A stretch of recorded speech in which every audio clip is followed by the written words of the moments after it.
Welcome to Truths, Proofs, and Firewater Reviews. I'm Lindsay and this is John, risking his liver to discover new whiskeys.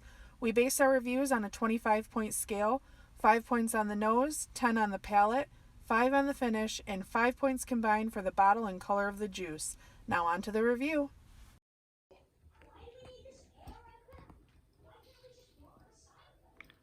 We have a full Beam Decanter. Not sure if it's drinkable or not. Has a broken cork. Is it pushing it through? Nope, pulling it out. Just like that. Fingers crossed. Don't spill any. I'm trying not to. Oh, it's clear, John. I just got so much more excited.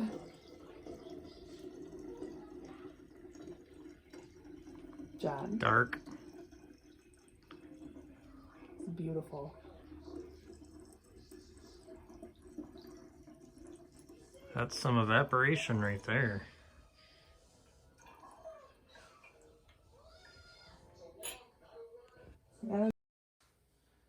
Corkin Dusties? Jim Beam Decanter edition. Oh, I like it. It's a new segment. We've been splurging on some good looking ones like Thunderbirds and weird ones like old 50s, 60s decanters, and then animals. Creepy bunnies. Creepy bunnies. We bought this one from an estate sale pretty much. The tax seal was broken, but it wasn't open. The cork broke off in half. You saw us corking it with a wine decorker or whatever you call those, corkscrew. A corkscrew. And we did filter it before the video.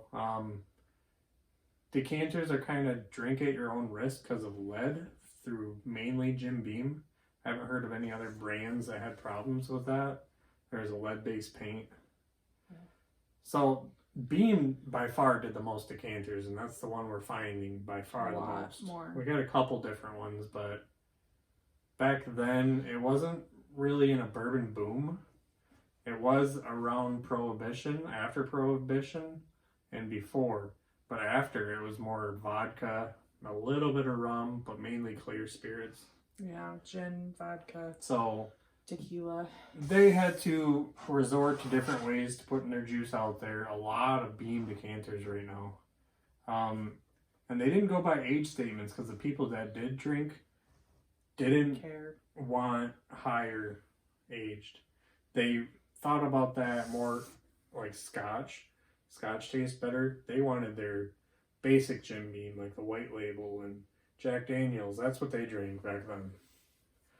So a lot of the older stuff, they just threw in decanters, and that's why they say 100 months. They don't want people thinking about years.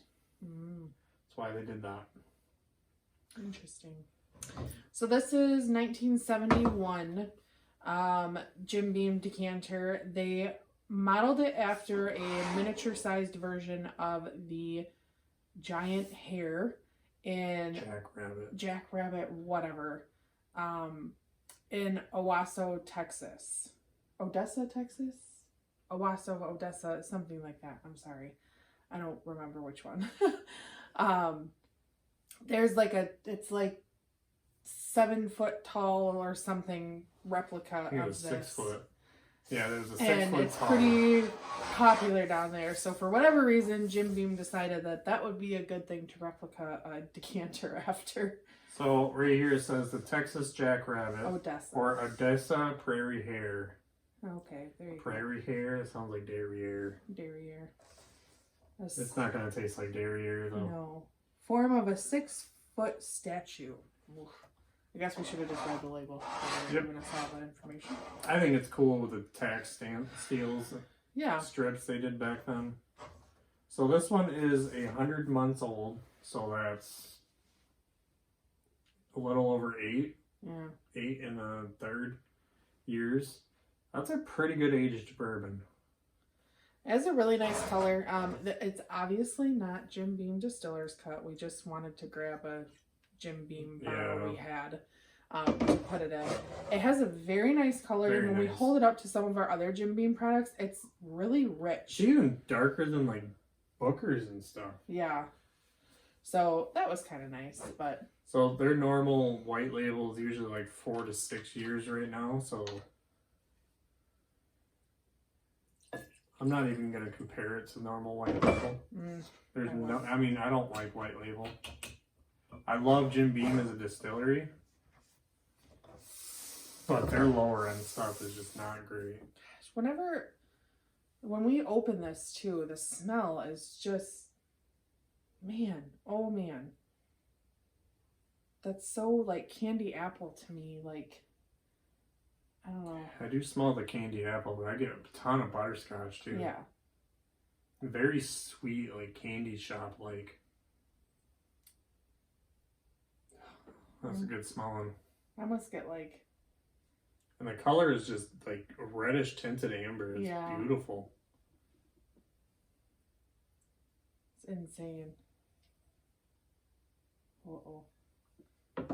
If he keels over, it's lead poisoning. Y'all are here to see it, and I get his life insurance.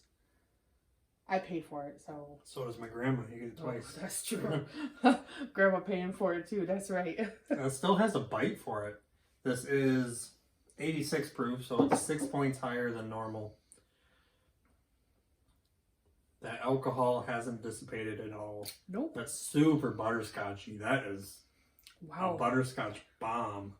A little bit of cinnamon in there. I was gonna say, you got cinnamon too? Yep.